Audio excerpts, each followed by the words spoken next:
So that's when I said, it's not the driver, it's the putter. Yeah. Oh dear.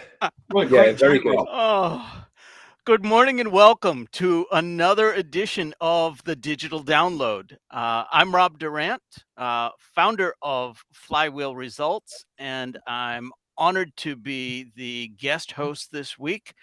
On screen with us this week, we have three of my colleagues. I will ask each of them to introduce themselves, starting with Tim. Hi, I'm Tim Hughes. I'm the CEO and co-founder of DLA Ignite. And I'm always excited to come here on the Digital Download, Rob, especially when you run it. It's always awesome. So it's a highlight of. I'm actually going to steal. I'm stealing Adam's words. It's a highlight. I've been really looking forward to it. I'm not just saying that. I really am. I really am looking forward to it. Awesome, thank you. Adam. Hi, I'm Adam. I'm co-founder of DLA Ignite with Tim, and what he said. Great. Sounds great. And Lorena. Hello, I'm Lorena Borgo. I am based in Lima, Peru, and I'm a legal marketing and business developer consultant at EDPE Consultants, and very, very happy to be here, Rob, today, Tim, Adam. So happy to have Lovely you, to see Lorena. you.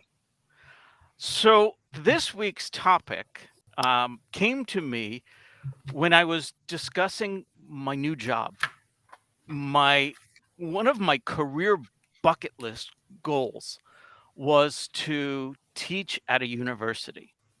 And starting this semester, I've had that opportunity. I'm teaching an introductory business course to freshmen at Suffolk University. And I've been 2 weeks into it now, and it's everything I thought it would be and more.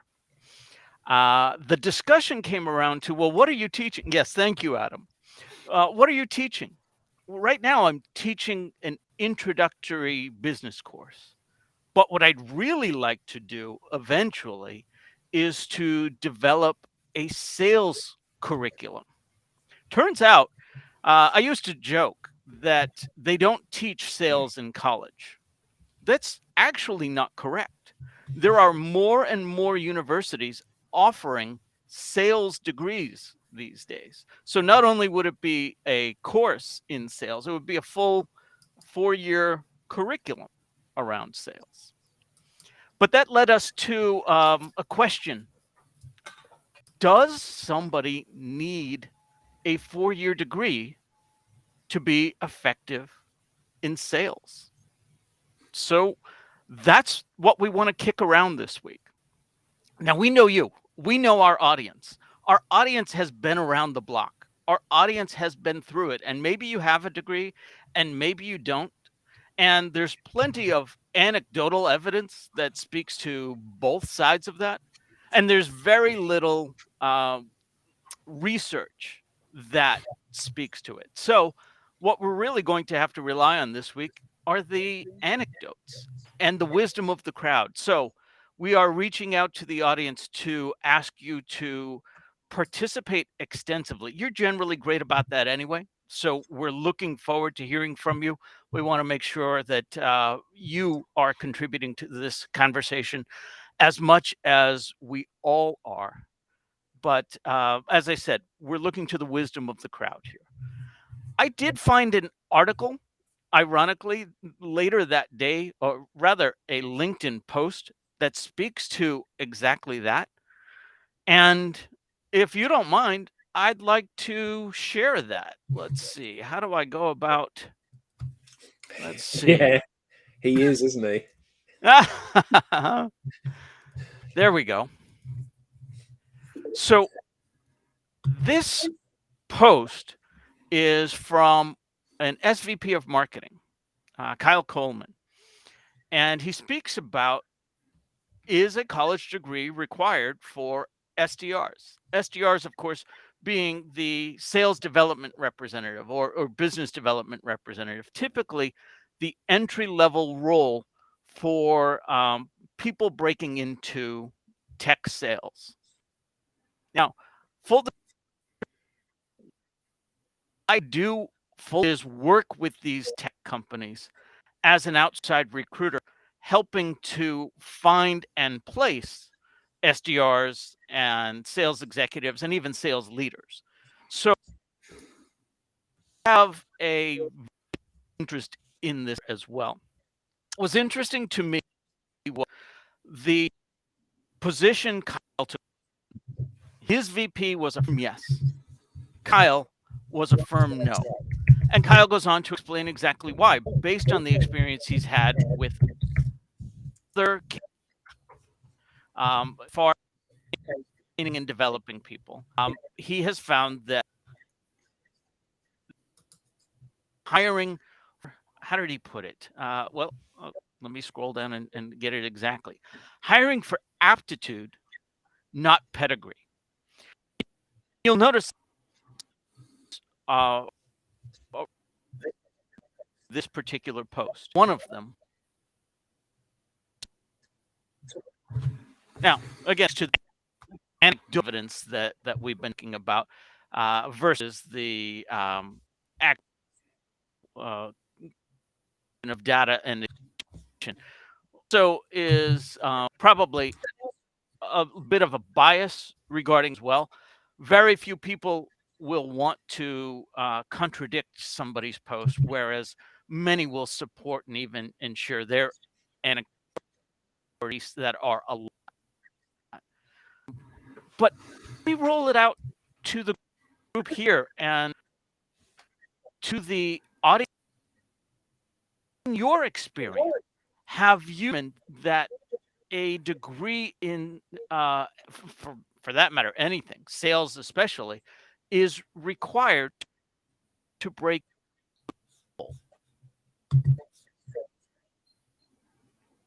I have lost green. I can't. If there are questions being posed, I'll ask someone else to chime in for me, please. Rob, it's a really interesting debate. Personally, I think that salespeople don't need to have a degree. I think that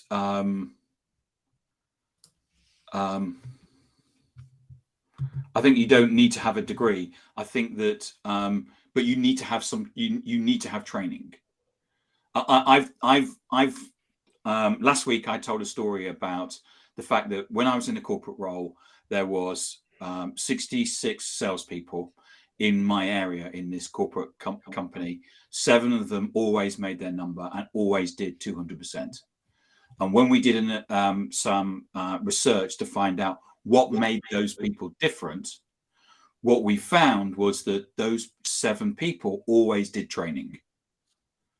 Whether it was once a year or once a quarter, that they saw training and the access to training and being trained as being a competitive advantage.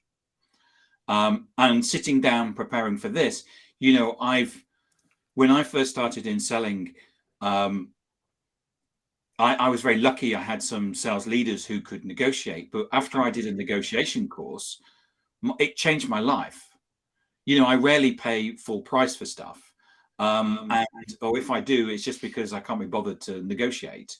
But it gave me an insight into what was happening the other side of the table, which enables me to plan to go into meetings and therefore work out what I can see as a win-win. So I win and they win and the customer wins.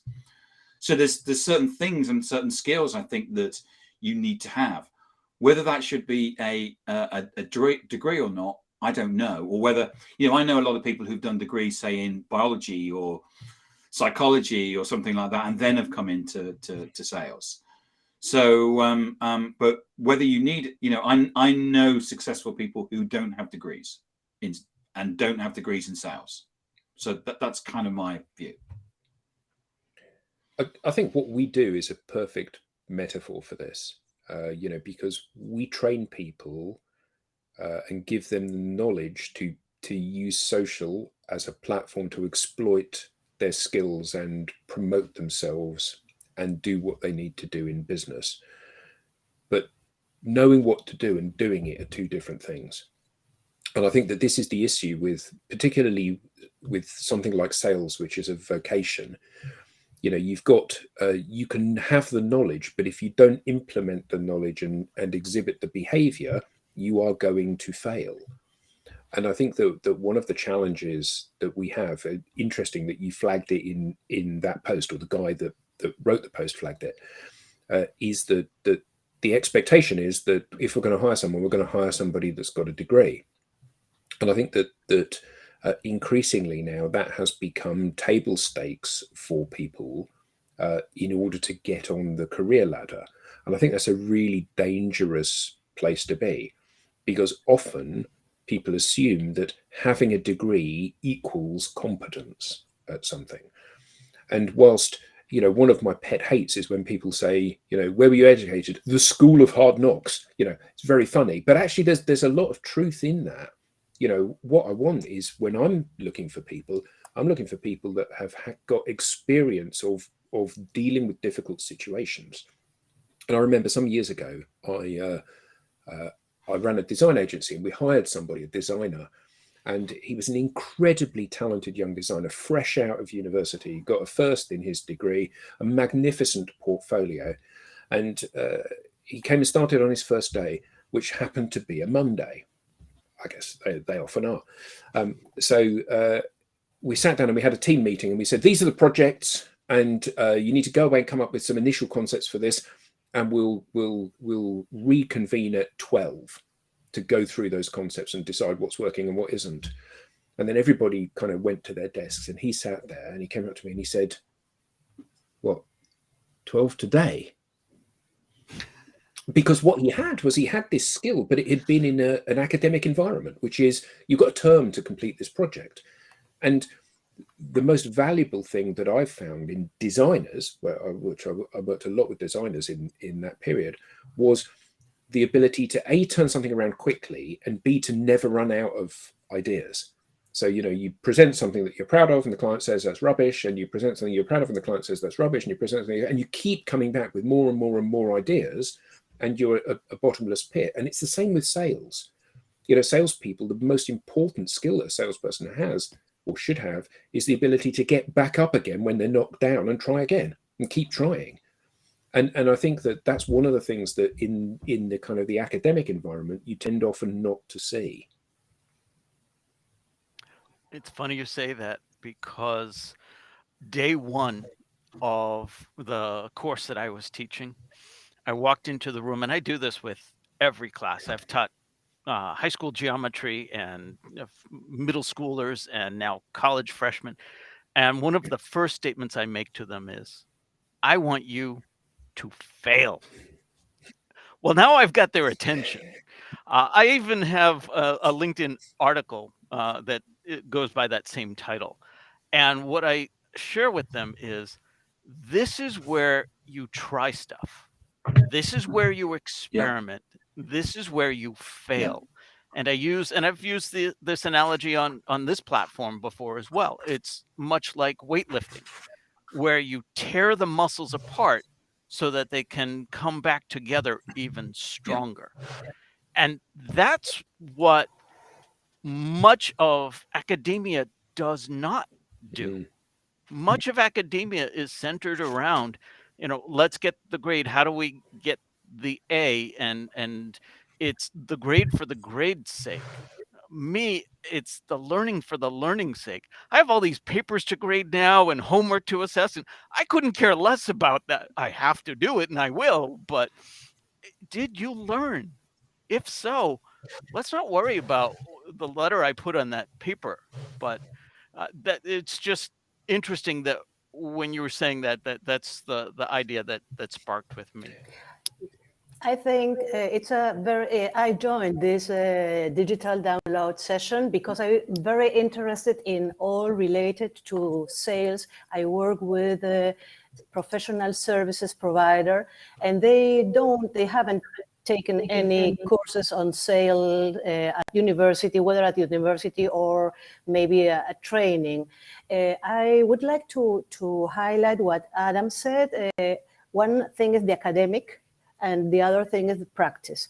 So maybe, for example, at university, you can get a sales title as a sales professional, but it will involve a lot of things like psychology, and maybe it's similar to what marketing or other professions or courses that marketing wasn't a career many years ago. It has developed to a career. Maybe sales will later. But I am not sure if it's a matter of we need if we are going, or somebody is going to hire a sales professional. But what I think is very important is to train. That's what Tim mentioned, to train people with soft skills and also with other skills to be able to sell. Now, my question is it necessary to train, for example, lawyers or accountants during their undergraduate period in sales? Because, and now I'm finishing, many of the lawyers with whom I talk, they say, oh, we haven't learned marketing or sales at university. And really, when we left university, we saw that we needed it. When do they need really to learn that? And is it like like in a professional level? Or that's my point, my question. That's a really good point. And I think that what you're doing, Rob, in terms of that introduction to business, it needs to cover all of those different bits, whether you're studying a business degree or not. If you're in business, if you're in the working world, you need to understand a bit about marketing, yourself and your business. You need to understand a bit about selling. You need to understand a bit about career development. You need to understand all of those things that impact you personally.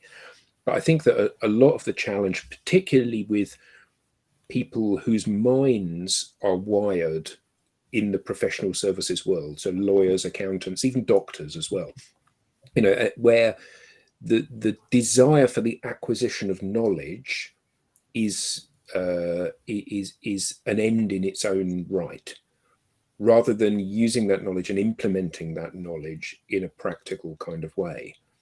And I think that one of the challenges that we have is that sales is a very action-based activity. So the fact that you know how to sell something is not good enough. The fact that you can sell something, you can implement it, you can have conversations, you can process that. All of that is the thing that is really important. And I think that the challenge always here is that people need to understand that the learning the theory of something is one thing, and the deploying that theory and using it is something entirely different, but equally important. So what's the value of a 4-year degree that's not even in a sales specialty, whether it's marketing or geology? I'm working with clients that insist on a 4-year degree, and they don't care what that degree is, but it has to be a 4-year degree. I have some thoughts around that, but let me ask the panel here, why do you think that might be? When I joined International Computers Limited, ICL, which was at the time the only UK computer company, as a graduate, so this is a couple of years ago, 55% of the people that they employed didn't have computer studies as a degree. They were actually looking for people that had different subject areas, biology, geography, and things like that, because what they were looking for was the application of skill. So the understanding is, if you've been on a 4-year degree, you know certain things, and there's a certain you have a certain level of intelligence, and what they want is to bring that and apply that. Now, I'm not saying that people who don't have a degree can't do that. It's just that was the criteria that company used as a way of getting into the company. And those people went off and have had, because I've tracked them, successful careers in IT. So it didn't. So my point being is just because you've got a particular degree in a particular area doesn't mean that you actually have to go and do that as a job. And you can, and it, I know lots of people that have retrained in the 30s or and got MBAs because they wanted to have the business qualification, but it was about recognizing that they had a certain level that they then went and applied. Yeah, and I think that demonstrating that you can be educated to a certain level is potentially an important step in refining people. I think one of the challenges that we have, certainly in the UK at the moment, is that now everybody gets a degree. Not everybody, but when I was of university age, I think 3 or 5% of people went to university. Now everybody gets a degree, and the 50% of school leavers get degrees. Yeah. 55%. So it used to be that it was the high watermark for your competence in an academic endeavor, and now it isn't. It's you're in top half if you get a degree, which actually means that it puts a different onus on where the selection process happens. And certainly I think for because my wife and I have 2 children of university age. One of them is at university, one of them has decided not to go to university. And the thinking behind that is, if you don't know what you want to do with your life, why would you go and study something that doesn't help you do that and rack up an enormous debt in doing that ultimately you may never be able to pay back if you don't get a job which pays you more as a result of being a university graduate? So clearly, if you're a doctor, you need to go to university and get a degree in medicine. And if you're an architect, you need to get, because these are prerequisites for doing those roles. But there are so many roles where that isn't necessary as a degree, but that on the job or vocational training, or in the UK, BTECs or NVQs, are potentially very valuable degrees, like apprenticeships, learning how to plaster or be an electrician or whatever, which teach you practical application of practical skills. And I can't help thinking that sales is very much in that kind of group. It's not about what you know, it's about what you do. And as somebody said, Andrew said, the experience of how to fix things when it goes wrong. And actually nowhere is that more telling than in sales, because you're having one-to-one conversations with individual people, and those people do not all respond in the same way to what you say. And when the conversation goes off track, you have to be able to think on your feet and bring it back. And maybe that's something which is an aptitude which is developed over many times of getting it wrong. We have a qualification in the UK called BTEC, and BTEC is a vocational qualification. So if you were going to be a plumber, electrician, you do a BTEC, and you can do that. You can either go to college straight away, or what you would do is you do it on day release, which means that you'd be a plumber 4 days a week and go to college once a week. I kind of see sales sitting in if it was me, I would see sales sitting in the BTEC, because I think it's about application of knowledge. And what I would want is, I would want to go and be a salesman for 4 days a week and then go 1 day a week to college or something like that, rather than study sales for 4 years and then.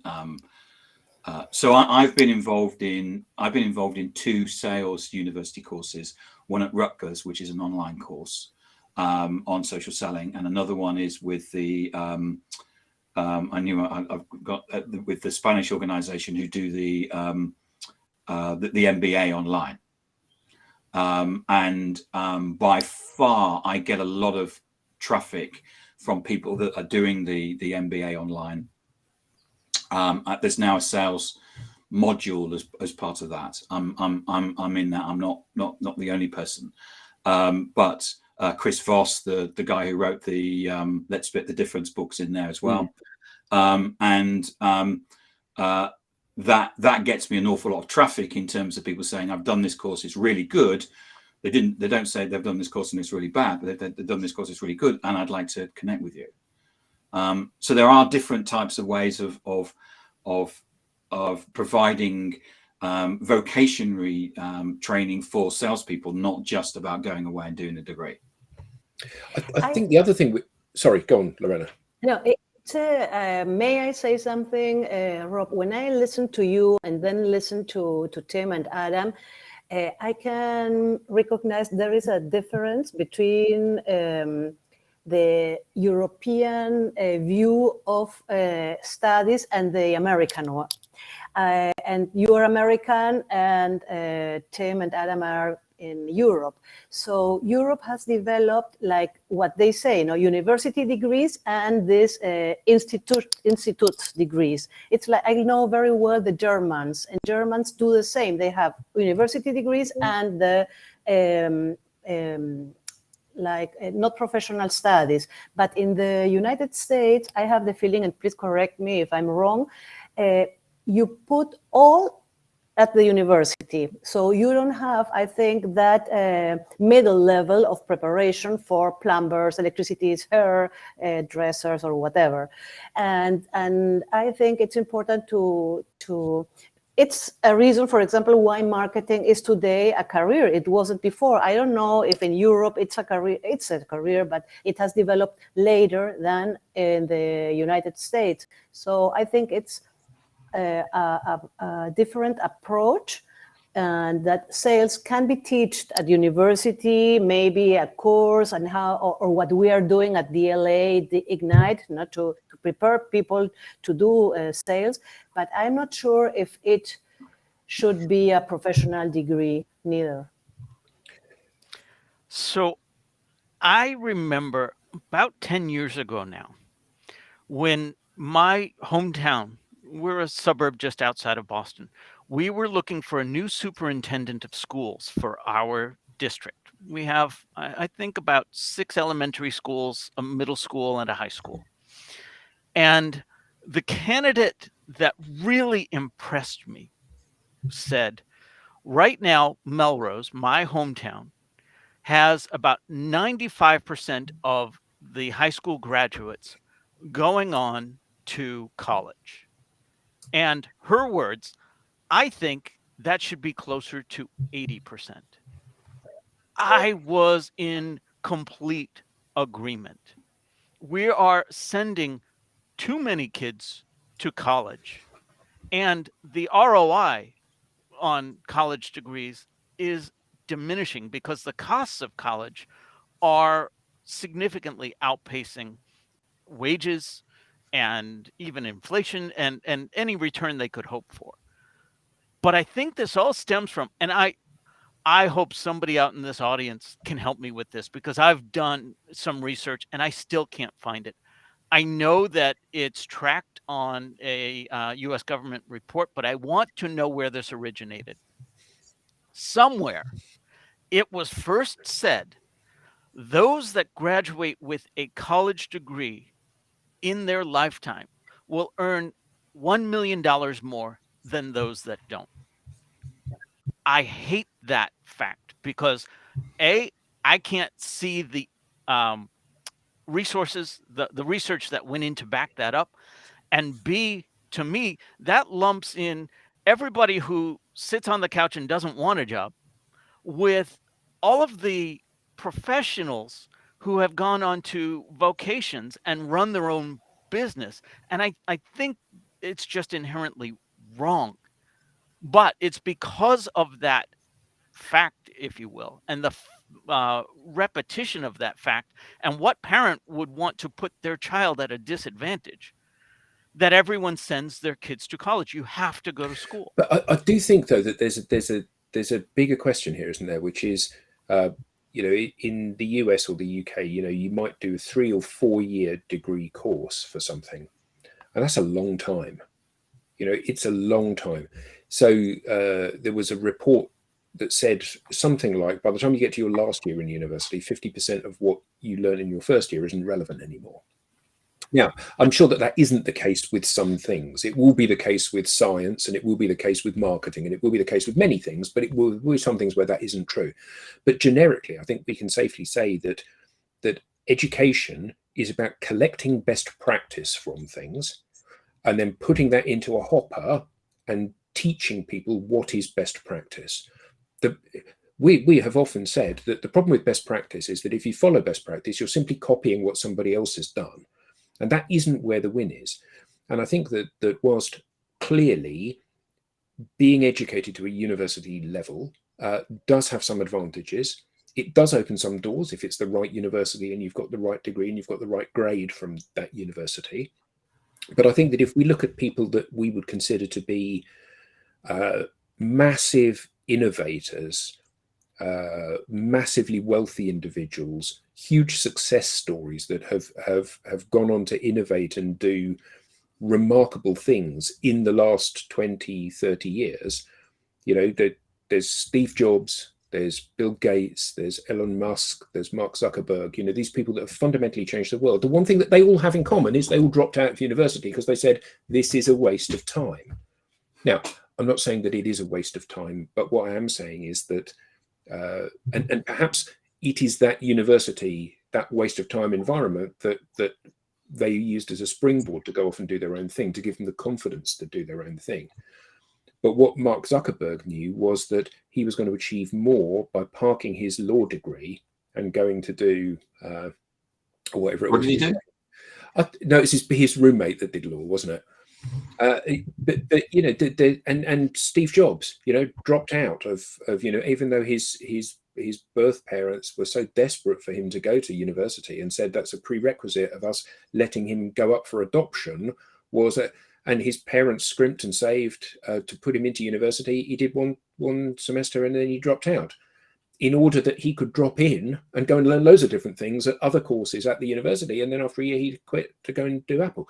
And I think these success stories demonstrate that we need to keep our eyes open and our horizons broad. And simply assuming that going to university and getting a degree is your launch pad to greatness is potentially profoundly wrong these days. So why do you think companies require a degree? Because companies are led by old people like us. I think sometimes we started off the conversation, which is that quite often there's in recruitment. I think didn't we talk about this last week, which is that quite often when we talk about recruitment, it's a tick box. Yeah. So they've got to have a degree, they've got to be this, they've got to be this, they've got to be this, they've got to be this. Whereas, if we take Adam's video from today, here we are in what is we're in a massive transformation as a society and as a business, as big as the transformation in terms of the Industrial Revolution. And are the skills that actually we got 20 years ago applicable to business now? I get a lot of grads coming to me saying, I'm learning stuff at the university. And I did a marketing degree. I've now come out of doing a marketing degree. I've done 2 years in marketing. What I learned in a degree wasn't applicable to the way that the world is. Yeah. In my experience, 3 factors are at play. First of all, it narrows down the list. If you post a job for a salesperson, you are likely to get hundreds of applicants. You need a quick and dirty way to cut that down. Because the fact of the matter is, there is no one person who is perfect for that role. Yeah, I think that's absolutely right. I do think, though, that we had a conversation about this, an internal call rather than a digital download. Just about Rob's frozen. Rob, I don't know if you can hear us. It might be worth you going out and coming back in again. But maybe write him a chat. Okay, carry on, Adam. Yeah, so I was just saying that we had a conversation about this fairly recently, which, so one of the problems that we have is that recruiting people into a business is often a historical process. So, we've hired somebody, they can't do the job. So what we do is we sack them, and then we use the job description and the parameters to hire their replacement. And surprisingly, we get exactly the same person back again. And this is fundamentally not tackling any of the challenges that we have, and that's the whole kind of challenge facing recruitment now. Yes, you have to refine the number of candidates down, but is having a degree or not one of the parameters that you should use for that? Andrew makes a point. It's there's a joke, I'm sure you've seen it, Andrew, which is that the joke will say they've got to have a degree. It's a graduate job, and they've got to have 15 years experience. Yeah, I think when I hire somebody, I prefer if this person at least try it at university. Why? Because I think university gives you a kind of a sound knowledge and how, and if you hadn't that at school or at home, for example, to read, you in the United States, it's like college. I think people need basis, not only a profession, but really they need to have a basic knowledge in different areas so they can really develop later on in their professions.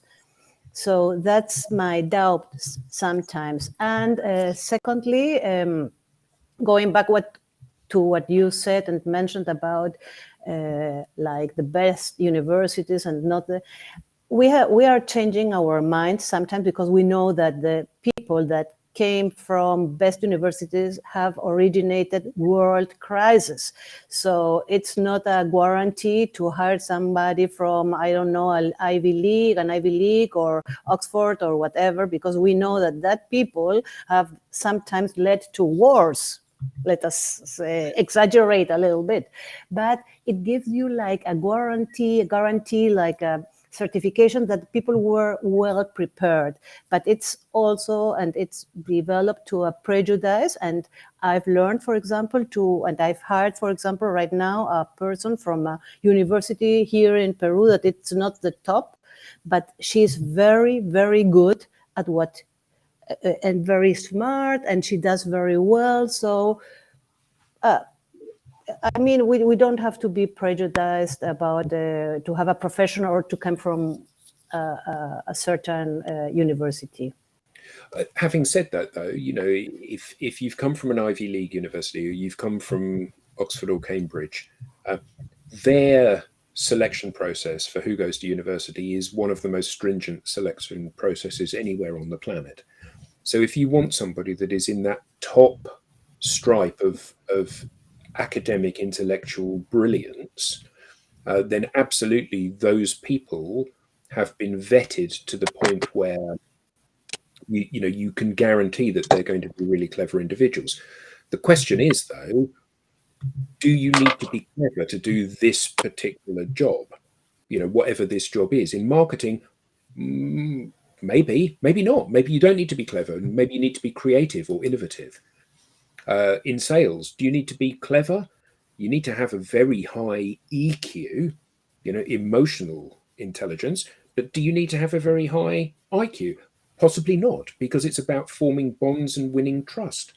So I think that there are a whole load of assumptions that we make. If you're clever, therefore you're going to be good at anything. Well, you're not. Are you going to be a good footballer? No. Are you going to be a good racing driver? No. Many racing drivers and footballers are very clever, and part of the reason that they're so clever is that it's a psychological need to excel at things. And that's why lots of musicians are very clever people, as well as being very good musicians. But I don't think the two are, there is an overlap in that Venn diagram, but it's not a complete synergy between the two. Are you back, Rob? I am. Sorry about that. You said I've been thinking about this, and there's three things about, and then you froze. So, thank you. The three things I was thinking of, first of all, it narrows down the list. When you put a job role, you're going to get hundreds of applicants. And you need to sort through that. And my belief is that while there are people who are qualified and even highly qualified, you do one and only one person who is perfect for the role. You are much better off who is highly qualified for it. And having a degree is just one way. Another reason that companies require because it serves as a proxy for and even maturity, right or wrong. It's probably the biggest reason, the unsaid reason, is their degree. Therefore, anyone that works for me is going to have to as well. Yeah, be that right or I think that's nailed it. That's absolutely the case. I think that's the case. Yeah. Yeah, I think more than anything else, it's because I worked really hard for 4 years to get my degree. Therefore, you're going to have to have worked 4 years really hard to get your degree. And that's I think that's the fact that people recruit people who are like them. Yeah, based on their own image. Yeah. diversity initiatives be damned. That is still often. Yeah. So I'm working with a client right. So here in the UK, there's some companies that even insist on a level of degree. So, for example, I went for a job at KPMG many years ago, and even though I was the best person in the world to do the job, I didn't get it because I didn't have a 2-1, because they only recruited people with 2-1s. I don't, but so for the record, I don't have a degree. I have what's called an HND, which is actually a vocational qualification, but you still have to go to university to get it. But I was turned down because I didn't have a 2-1. And it is so one of the things that I have seen with education as a whole. This is not degree bashing, but education as a whole is that it can, if you're not careful, it can educate out of people their ability to innovate and think outside the box, because they're told this is the solution. Here's the question, this is the answer. And actually, what I think we're learning increasingly now with our interactions with people and with businesses and with the world as a whole is that there's more than one answer. And often the answer that we thought was the correct answer is in fact profoundly wrong. And what we have is a situation where the education system hasn't caught up. So Sir Ken Robinson did 3 TED Talks about this very thing, and this idea that we educate creativity out of people. And I'm not talking about creativity with a pencil and paper and a paint, but I'm talking about creative solutions to existing problems. And the problem is that the more we push people down that road, the more we rob those people of the opportunity to look outside of their education. And the problem is that there is no initiative, or very little in the way of initiatives within the educational and the academic system to encourage people to think about how they can solve creatively the challenges that we're facing. Seth Godin Adam, speaks on that a lot as well. I now, when you were talking about that, I remembered when you mentioned, for example, the cases of Zuckerberg and Steve Jobs. No, they started and they left, but maybe it's interesting to spot on or put an eye on. They achieved to be accepted by the best universities. So that certificates that their brains were different than other brains. So I mean, no, I think they were people. brilliant people. I mean, I think the best example of that is that when Facebook was set to open in China, Mark Zuckerberg learned to speak Mandarin to go and introduce Facebook to China. Now, it's worth, I think it was Mandarin, and I think that the staggering fact about Mandarin is that the language is so complex, that half of the people for whom it is their native language are not fluent in it. That's how difficult a language it is. And yet he went there and he said, you know, hello in Chinese, hello, I'm so excited to be here. And everybody was like, really, oh, he's learned to say the opening in Chinese. And then he said, first of all, right, are there any questions from the audience in Chinese? And someone asked him in Chinese, and then he answered them in Chinese. And clearly he learned to speak the language. Now, here's a guy with an IQ of in excess of 200 that can turn his hand to anything. And yes, that enabled him to go to Harvard. But actually, there's more to it than that. When he was there, he realized that, you know, a group of old people teaching me the way things used to be is not how I'm going to make my mark on the world. And I think that often that's the challenge, isn't it? That educational establishments are not at the cutting edge of what's current. They're looking at stuff which is very cemented in and is trailing edge.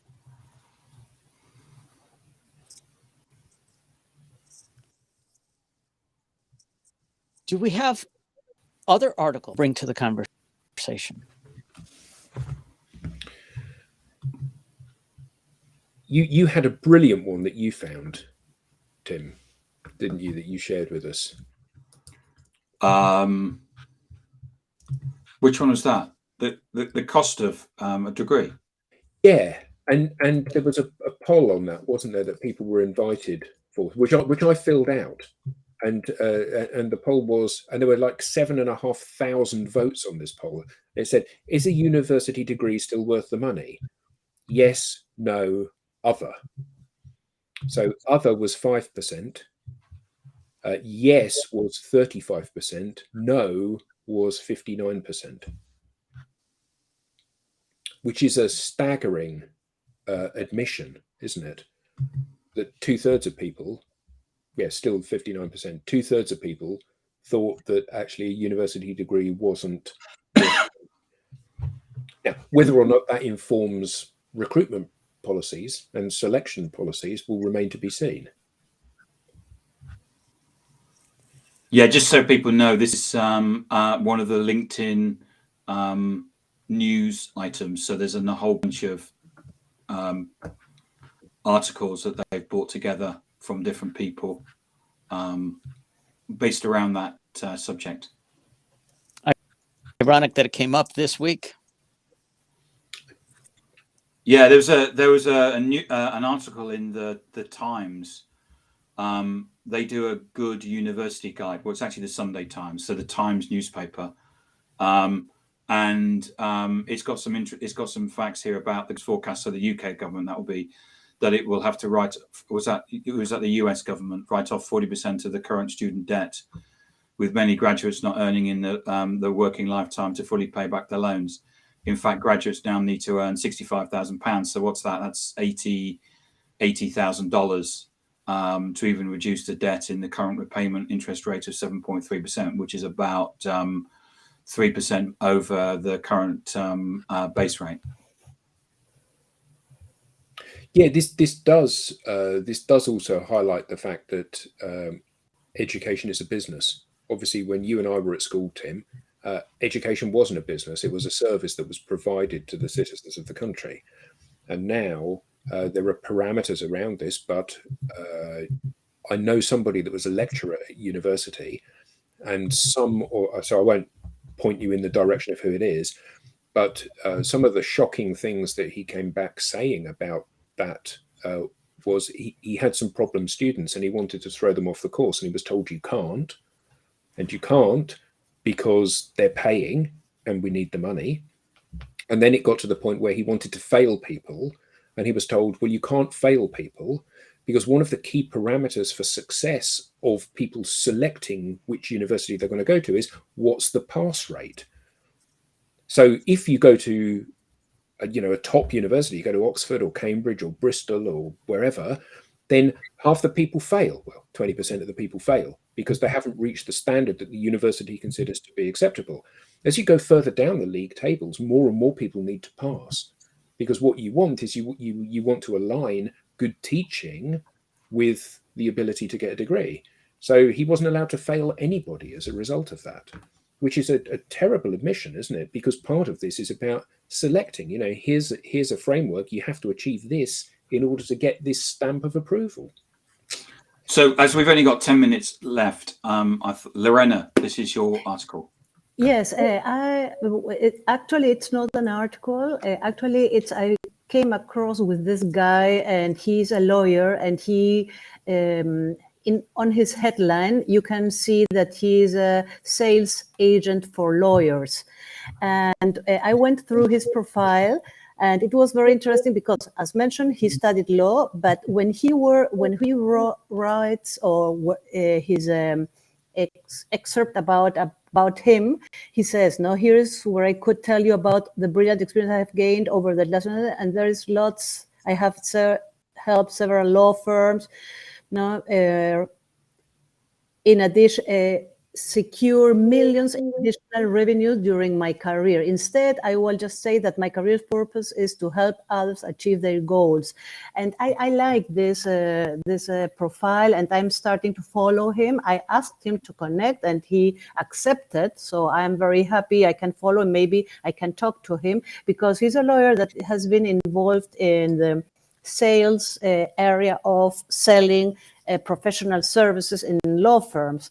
And that's why I found it interesting, because thinking about, do we need a sales or a professional title to work as a salesperson? What do we need to do, or do we need to be trained? So it was my interest, and that's why I joined this conversation today, Rob, because I found it very and highly interesting to talk about that matter.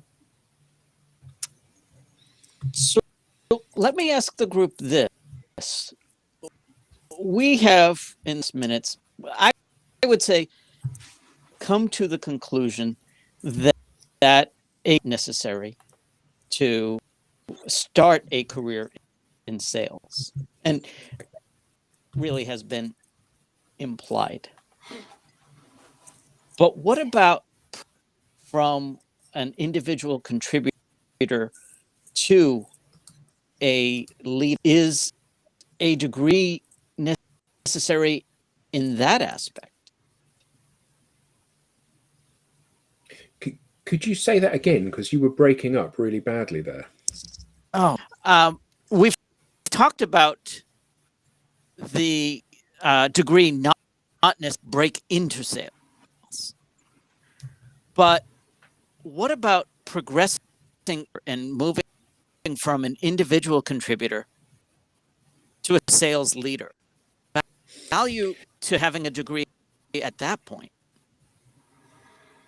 Oh, good. Yeah.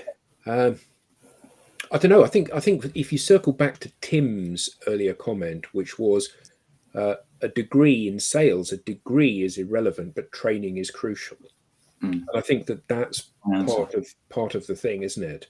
I think that sales is such a good metaphor for so many team sports in the world.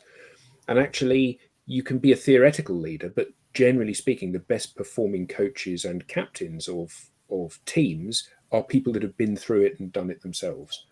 And I think that sales leaders that have risen through the ranks to become leaders are often very powerful leaders because they understand the challenges facing the people that are at the coalface.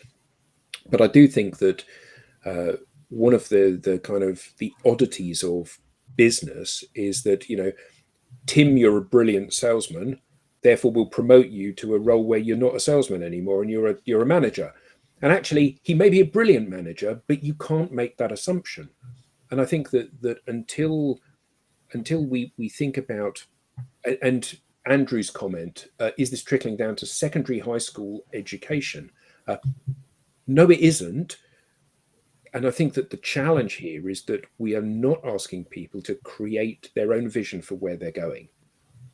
So Tim, as a salesman, a number carrying salesman, if he's happy as a salesman, he should be able to enjoy and be applauded for being a salesman, not to see that he has to become a sales manager to do. And the same with people at school.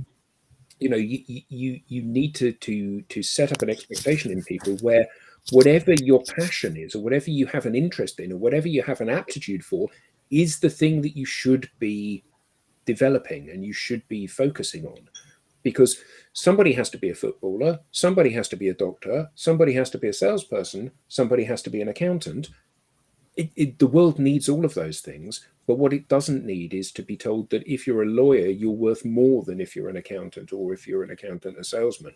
Because actually, this complex machine that is society only works if everybody is doing the things that they're best at and they enjoy most and feel fulfilled and are rewarded for doing those things. Leadership requires different skills. When I was in my last corporate role, I went on an excellent leadership training course. It was excellent, but the balance was the money that they were putting into the leadership training. The business case was it was cheaper than keep paying all the fines that all the tribunals that they were taken to by employees.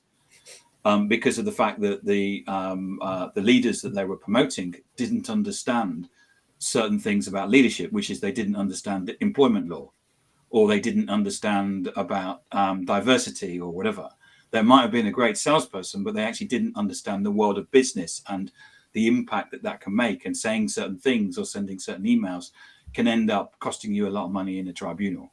Mm.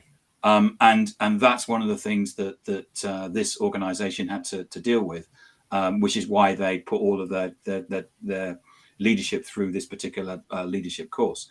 And I think I've been very lucky that I've been and done lots of training through my career. And each time I've done that training, and I've probably gone to organizations where they say that they do training. I think I've always thought that was important. But I've done lots of training or parts of training through my career because I think that you're forever learning. And you can always go on a course and learn something, whatever it is. I agree with Tim. And what I would like to add is it's very important as a salesperson to know the organization where you work, so you can have the skills. And sometimes we do confuse or misunderstand that you think a good salesperson is a person that talks very well and is very persuasive. And actually, it's not. It's not. You have to know very well your business. You have to know very well the market, the stakeholders, the persons that work on the business and what you are selling. So I think practice is sometimes more important than theory, but you have to have you have to be very well trained and to have knowledge, and not only you have to be solid and sound. I think good salespeople are not the people that talk a lot and say a lot, and we tend to say, oh, you're a very good seller, but you aren't, because I won't buy anything from you, And I think they have to really be solid in their knowledge, and that doesn't mean necessarily a professional degree. I think so. Yeah, absolutely. So we are coming up to the top of the hour. I don't know that we solved anything here, but we never set out to solve it. Really just kick the can around and see gets uncovered. I am pleased that the cat behind you, the cat behind you is now settled down, because it was quite moving around, but it's now settled and is gone to sleep. Yeah, I love this cat, black cat. Quite I love him. An act here. Computer failures, connection issues.